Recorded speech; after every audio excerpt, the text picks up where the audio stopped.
안녕하세요. 실습 발표회를 맡은 이슬기 실습생입니다.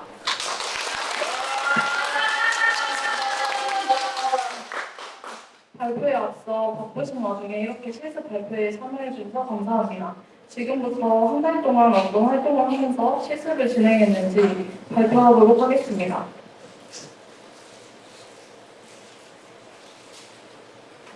목차를 말씀드리겠습니다. 우선 4명의 실습생들의 소개를 듣고 실습생 수어 노래 공연이 있을 예정입니다.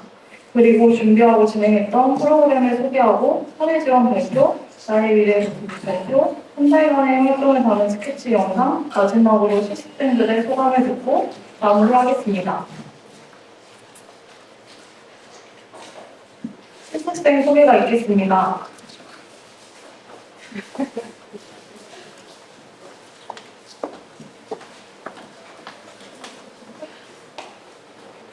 네, 안녕하세요. 웃음이 많은 이슬기 실습생입니다. 네, 안녕하세요. 부끄러움이 많은 실습생 권다영입니다. 안녕하세요. 중고사람 소승정입니다. 안녕하세요. 실습생 반장 심지은입니다.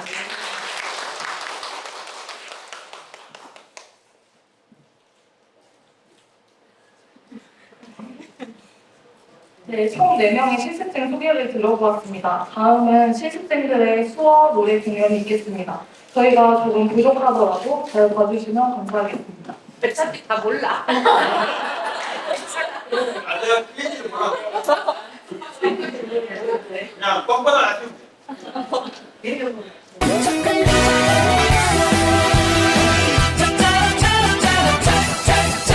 내가 필요할 땐 나를 불러줘. 언제든지 달려갈게.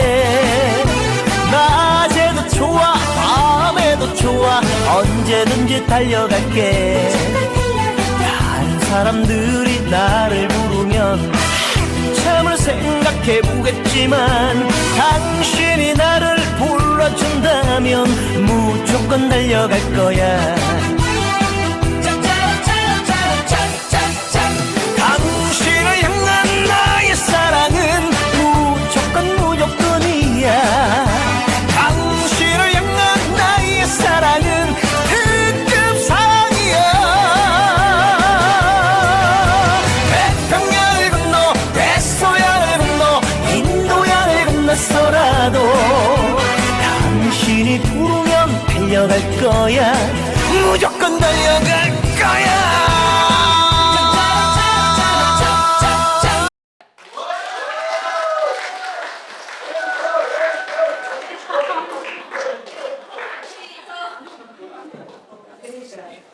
앞서 실습생들의 수어 노래 공연을 재밌게 보셨나요? 네. 그럼 이제 실습생들의 발표를 진행하겠습니다. 먼저 프로포절 발표로 저희가 2인 1조로 나눠서 두 팀이 각각 한 가지 프로그램을 준비하고 진행했는데요. 그 중에 한 가지 프로그램을 신지은 실습생이 발표하겠습니다. 큰 박수로 환영해 주시길 바랍니다.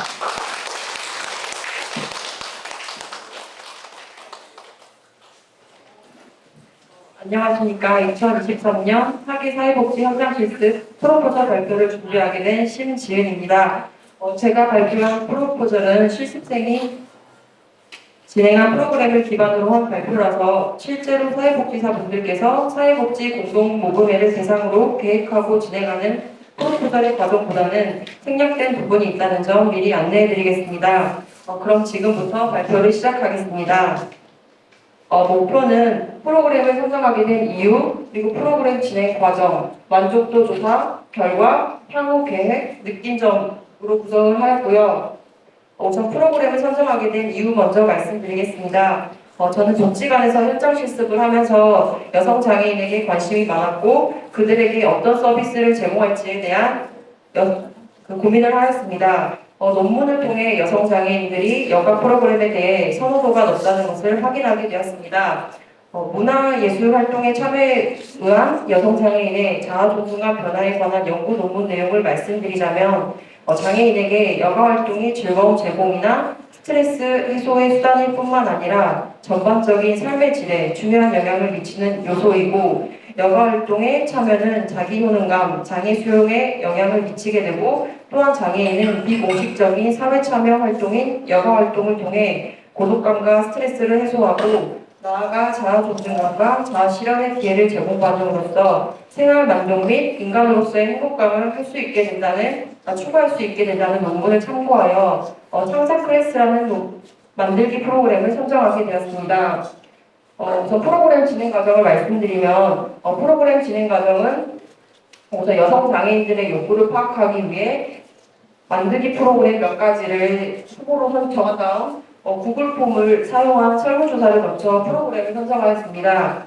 그리고 프로그램은 무지 에코백의 스텐실 도안과 아크릴 물감을 사용하여 에코백을 꾸미는 프로그램과 양말목과 틀을 사용하여 컵 받침대를 만드는 프로그램 두 가지로 구성을 하였습니다. 그 후에 홍보지를 만들고 네이버 폼을 사용하여 참여자 신청을 받았습니다. 모집 인원이 초과되어 추천 프로그램을 통해 계획했던 모집 인원 8명을 선정하여 프로그램을 진행하게 되었습니다. 활동이 어려우신 부분은 저희가 이제 안내를 해드리고, 참여자분들께서도 서로 도와가며 소통하고 즐겁게 프로그램에 참여하셨고요. 그리고 이쁜 작품도 만들어주셔서 감사했습니다. 그리고 만족도 조사 결과를 말씀드리면, 프로그램에 만족하셨냐는 질문에 90%가 매우 그렇다고 답변을 하였고, 이와 마찬가지로 스트레스 해소에 도움이 되었냐는 질문에도 참여자의 90%가 매우 그렇다고 답변을 하였습니다. 그리고 다음에도 이런 프로그램이 진행된다면 참여하시겠냐는 질문에 참여자 전원이 그렇다고 답변하여 대체적으로 프로그램에 만족하였다는 것을 확인할 수 있었습니다. 그리고 마지막으로 느낀 점 향후 계획에 대해 말씀드리겠습니다. 프로그램을 진행하면서 단순히 사회복지사가 제공해야만 당사자들이 여가 활동에 참여할 수 있는 방식이 아니라 지역 사회에서 마음맞는 당사자들이 모여 당사자 본인들이 원할 때마다 여가 활동을 할 수 있는 환경이 조성되어야 할 필요성이 있다는 것을 느끼게 되었습니다. 그리고 장애인 문화복지 활성화를 위해 정부 관련 부처들이 긴밀한 협력 체계를 구축하고 장애인의 여가 활동에 대한 욕구를 파악하여 그에 기반한 정책을 수립해 장애인들이 다양한 여가 활동을 할 수 있도록 하는데 노력을 기울여야 한다고 생각하게 되었습니다. 이상 프로포절 발표를 마치도록 하겠습니다. 바쁜 와중에도 사회복지 행사스위스 발표에 참석해 주셔서 감사합니다.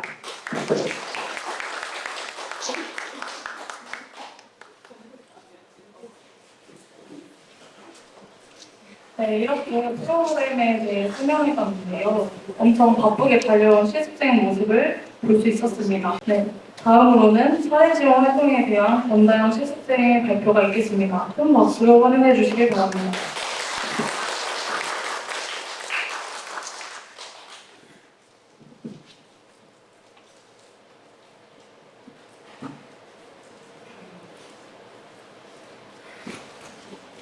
안녕하십니까. 사례지원 발표를 맡게 된 광주여자대학교 사회복지학과 3학년에 재학 중인 실습생 권다영입니다. 발표 시작하겠습니다. 사례지원 과정은 사례지원 교육 진행 후 선의의 선생님과 함께 미용인 댁에 방문하여 첫 번째 초기 상담이 이루어졌고, 두 번째는 실습생이 방문하여 상담하였습니다. 세 번째는 활동 프로그램으로 진행되었습니다. 총 3번의 사례 지원을 통해 이용인의 표현과 욕구를 그대로 기록하고자 노력한 점 참고해 주시기 바랍니다. 목차는 1. 초기 면접지, 2. 가계도 및 생태도, 3. 종합 의견, 4. 활동 사진, 5. 느낀 점 순서로 발표하겠습니다. 먼저 초기 면접지를 살펴보겠습니다. 이용인 박 씨는 발달장애가 있는 42세 여성으로 현재 배우자, 딸, 아들 2명과 생활하고 있습니다. 우울증으로 약을 복용하고 있고 허리, 무릎 통증으로 지정 한방병원에서 매일 통원 치료를 받고 있습니다. 청소, 빨래, 음식 만들기를 힘들어하셔서 활동 보조 지원 서비스를 통해 도움을 받고 있습니다. 가족의 건강 의료 상황은 배우자는 장애 판정을 받지 않은 지적 경계선 지능인으로 화정동에 있는 정신과 병원에 다니고 있고 3년 전 뇌출혈로 쓰러져 한 달에 한 번 지정병원에서 진료를 받고 있습니다.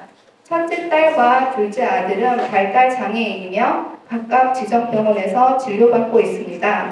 막내 아들은 심장 판막증이 있다고 하였습니다.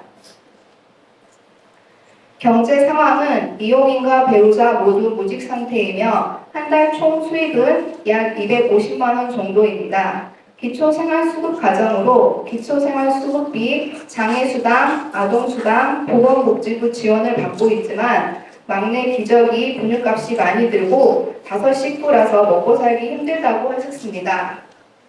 주거 상황은 현재 거주 중인 집은 국민임대아파트로 이사 온 지 1년 되었고 보증금과 월세를 내는데 2년마다 보증금을 내야 해서 걱정이라고 하였습니다.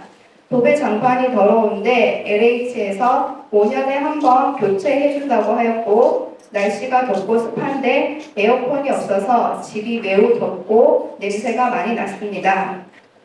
사회적 관계망 및 지역사회 서비스 이용 현황은 활동보조사 지원 서비스를 이용인은 하루 2시간, 둘째 아들은 하루 4시간 받고 있습니다. 바우처 카드로 딸 언어치료 주 1회, 둘째 아들 언어치료 주 2회 받고 있습니다. 가계도 및 생태도를 보시면 시어머니와 친정아버님은 살아계시고 한 번씩 눈약을 사서 친정아버님께 방문한다고 하였습니다. 그 외에 친척, 형제 등 연락하고 지내는 가족은 없다고 하였습니다. 하지만 보시는 것처럼 지역사회의 자원을 통해 다양한 서비스를 받고 있었습니다. 다음은 종합의견입니다. 이용인이 바라는 것은 날씨가 너무 더워서 냉풍기라도 있었으면 좋겠다고 하였고 활동보조사님이 반찬은 못한다고 안 만들어주셔서 사다 먹는데 5 식구라 돈이 많이 들어간다고 하였습니다. 또 둘째 아들이 내년에 초등학교에 입학하는데 한글을 떼지 못해서 교육 지원 받고 싶다고 하였습니다. 이용인의 강점은 어려운 환경 속에서도 아이들을 사랑하고 아이들을 지키려는 의지가 강하고 자신의 문제와 욕구에 대해 정확하게 인지하고 잘 이야기해 주는 것입니다. 지금까지 내용을 바탕으로 종합 의견을 말씀드리겠습니다. 이용인 가족은 총 5명 중 3명이 발달 장애인이고 아버님은 장애 등록은 되어 있지 않지만 지적 경계선 지능인으로서 도움이 필요하다고 판단되었습니다. 하지만 현재 다양한 지역 연계 서비스를 받고 있어서 풍족하지는 않지만 생활하는 데 큰 문제는 없어 보였습니다. 이용인이 현재 바라는 욕구를 해결해 줄 수 있는 자원을 찾아 연계해 줌으로써 보다 더 안정적인 생활을 할 수 있도록 지원하는 방향으로 서비스를 해야 할 것입니다. 다음은 사례 지원 활동 사진입니다. 마지막 날 활동 프로그램으로 요리를 힘들어하시는 이용자를 위해 유부초밥 만들기를 하였습니다. 유부초밥은 남녀노소 누구나 좋아하는 음식이며 불을 사용하지 않아 만들기도 쉬워 이용인과 아이들이 함께 만들면 좋겠다고 생각되어 준비했습니다. 첫째 딸아이가 유부초밥 만들기가 처음이라면서 흥미있게 참여했고 어머님은 딸의 모습을 본인 핸드폰에 사진으로 찍으셨는데 그 모습이 너무 보기 좋았습니다. 저희가 활동 사진을 부탁드리니 이용인도 장난스러운 포즈를 취해주시고 유부초밥도 맛있게 드셔서 너무 감사했습니다. 앞으로 간단한 요리를 배울 수 있는 서비스가 있으면 교육받도록 연계하여 가족의 건강을 지키도록 노력하는 이용인이 되기를 희망합니다. 마지막으로 사례 지원 초기 면접 후 느낀 점입니다. 초기 면접이란 단어에서 첫 만남의 정보를 파악해야 한다는 생각이 들어 부담감이 있었습니다. 우리는 처음 만난 사람에게 얼마나 많은 정보를 드러낼 수 있을까요? 대부분의 사람들은 처음 만난 사람에게 나의 정보를 드러내는 것을 꺼려합니다. 저도 마찬가지이고 사례 지원 이용인도 크게 다르지 않을 것입니다. 초기 면접을 처음 만남의 단계로 이해하고 당사자와 관계를 만들어가며 자연스럽게 정보를 파악하는 단계로 삼아야 한다는 것을 알게 되었습니다. 그리고 이론에서 사례 지원자는 경청 기술, 신뢰 구축 기술 등 다양한 실천 기술이 필요하다고 배웠습니다. 하지만 이것을 현장에 녹여내기에는 능력이 아직 많이 부족하다는 것을 느꼈습니다. 이론도 중요하지만 현장에서 직접 다양한 사례들을 접하면서 경험하는 것이 무엇보다 중요하다고 생각했습니다. 마지막으로 사례 지원 담당자님의 가르침대로 이용인의 복잡하고 다양한 요구를 문제로 인식하지 않은 시선과 객관적으로 바라보는 능력을 키우도록 노력할 것입니다. 이상으로 사례 지원을 발표한 실습생 권다영이었습니다. 소개시간 질문 있으시면 부탁드립니다.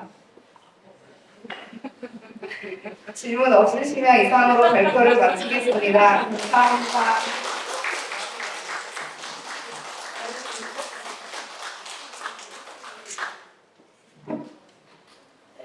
네, 저도 같이 사례 지원 활동을 같이 다녀봤는데요. 날씨가 너무 덥고 힘들었지만 이용인분들이 반갑게 맞이해 주셔서 감사했습니다.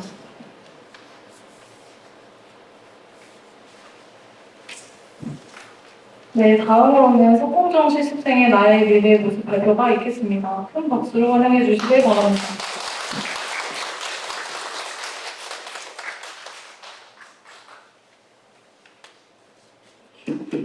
안녕하세요. 광주야대학교 사회복지학과 3학년 실습생 서봉정입니다. 이어서 저의 미래 모습 발표하겠습니다. 모차 순서는 나의 소개, 미래 계획, 5년 후 나의 모습, 10년 후 나의 모습, 20년 후 나의 상상 모습, 마지막으로 넓은 점을 발표하겠습니다. 여기 앞에 나온 다처럼 찍힌 지도는 중부 지도입니다. 다 머리 쪽에 있는 여기 다 머리 쪽에 있는 지민성은 저의 고향입니다. 제가 여기서 태어났고 20살까지 그곳에 살았습니다. 2007년에 한국으로 유학을 왔고 그때는 한국말이 서툴어서 학교 적응이 힘들어서 그만두게 되었습니다. 그 이후로는 사회생활을 하면서 공부를 필요성을 느껴서 다시 공부하게 되었고 지금 광주여자대학교 사회복지학과에서 공부하고 있습니다. 요즘은 자기소개하는 방법 중에서 MBTI 용어를 많이 사용합니다. 저는 MBTI 용어 중은 ESFP로 나왔습니다. ESFP의 긍정 중 다음 같은 부분이 제가 하고 싶은 사회복지사하고 많은 것 같습니다. 첫 번째는 변화에 잘 적응하고 방향을 빠르게 바꿀 수 있다. 두 번째는 협조를 잘하고 현실적인 도움을 줄 수 있다. 세 번째, 조직에 대한 충성심을 강하다. 네 번째, 남을 잘 배려하는 성격으로 협조적이다. 이 부분에 보니 사회복지사로서 선택하는 것은 잘한 것 같습니다. 저의 강점은 이중 국어를 쓸 수 있고 통역이나 다문화적으로 활동을 해보니 국제사회복지사가 많은 것 같다고 생각합니다. 중국에서 이른 웨이번이라는 단어가 있는데요.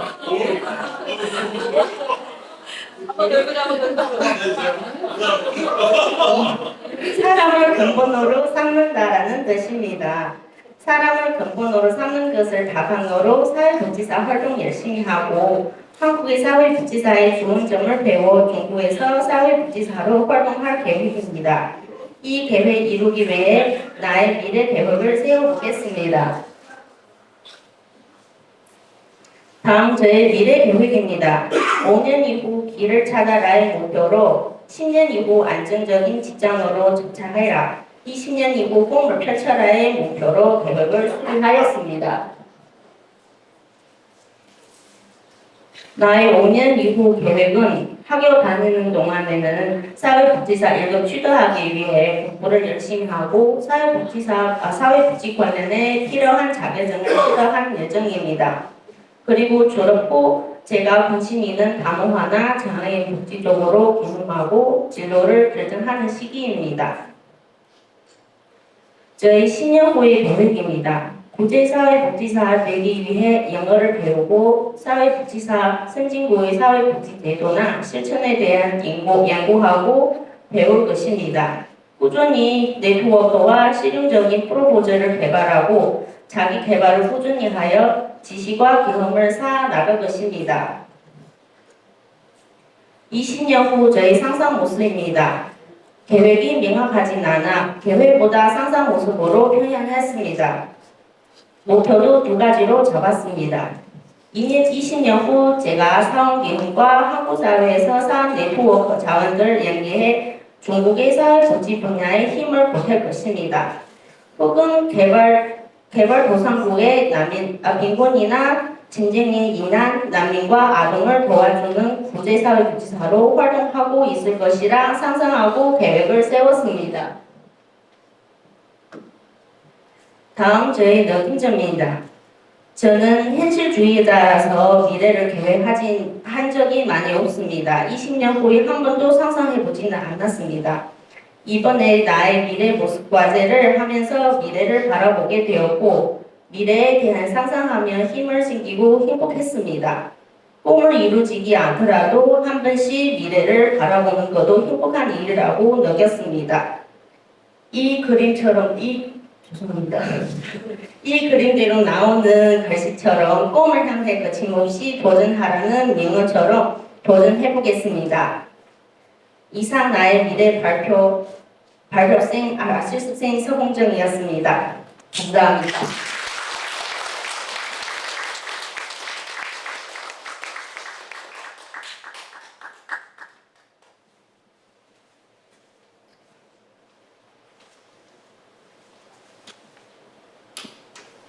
석공정 실습생의 미래를 응원하도록 하겠습니다. 이제 실습 스케치 영상과 실습 소감을 하면서 마무리하겠습니다. 먼저 실습 스케치 영상을 시청하시겠습니다. 즐겁게 감상해주시면 감사하겠습니다.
재밌게 시청하셨나요? 네.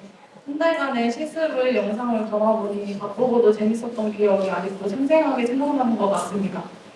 제가 영상을 편집하면서 느낀 점은 이제 많은 시간과 노력이 필요하기 때문에 많이 어려운 점이 많았고 실습 과정에 담긴 사진과 영상을 보면서 4주간 실습 동안 많이 배울 수 있는 좋은 경험으로 남았다고 생각합니다.